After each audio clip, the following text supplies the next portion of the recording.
Hey everybody, Min here with Jerry. We're here at Sky Club and we're going to go over the leg press today. This one is an awesome tool for building your quad strength and kind of like getting almost an isolation out of it despite it being a compound. That's because the other joints aren't going through a very deep range of motion except for the quads. So you're really going to hammer them home. We're going to get Jerry here to demo for us. He's already going to try to set the height for his leg and his torso. When he gets on to the leg press here, he should be comfortable in this position, right? Jerry has fantastic flexibility, so he's got his chest right on his thighs.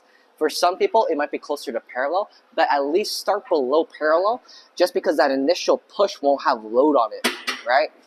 Yeah, it's okay. But you see, there's not a lot of load at that moment. So as he pushes, he's going to feel the force of it, okay? So he's just going to pay attention to when he feels that load. He's going to stay focused. There's going to be a moment where he doesn't feel anything, and then he's going to feel all of that weight. Are you ready? I'm 5 ready. reps. Very nice.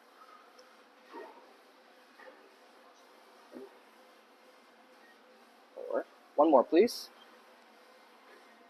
Nice. I love what he's doing, but he can get a little bit more range of motion, I think. When it comes back to you, like when you're squatting, I want you to push your knees out to the side.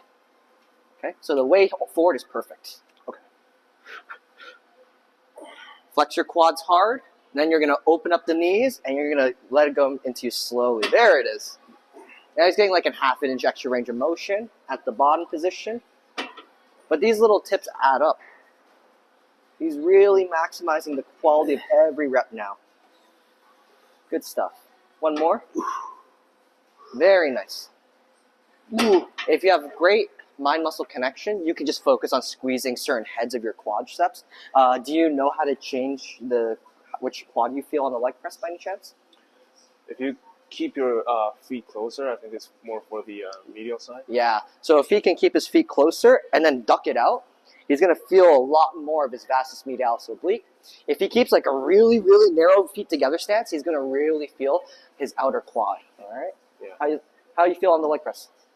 Feels good. It feels controlled on the way down, especially, and really keep the tension on my quads on the way down and on the way up. I try to go a little bit quicker to sort of explode up, but make sure I don't usually lock out the knees at the top of the motion. Yeah. So that's another thing. Some people are against like locking out. Some people are okay with it. I think it really depends on you and your abilities. If it hurts to lock out, don't lock out. I wouldn't also be picking a weight where you don't feel comfortable going through a relatively long range of motion. If you're just quarter repping because you're scared, you might be going way too heavy, especially considering a leg press. You wouldn't use it as a primary movement, right? You would squat and deadlift before this? Yeah, for sure. 100%. Yeah. I personally wouldn't just use this as my first exercise. I'm probably going to do a much heavier, more technical movement. And it's more my accessory work. And my accessory work, don't go too crazy. And just focus on squeezing your quads. I think that's more important than just hammering out a lot of weight. Thank you for joining us. We'll see you next time.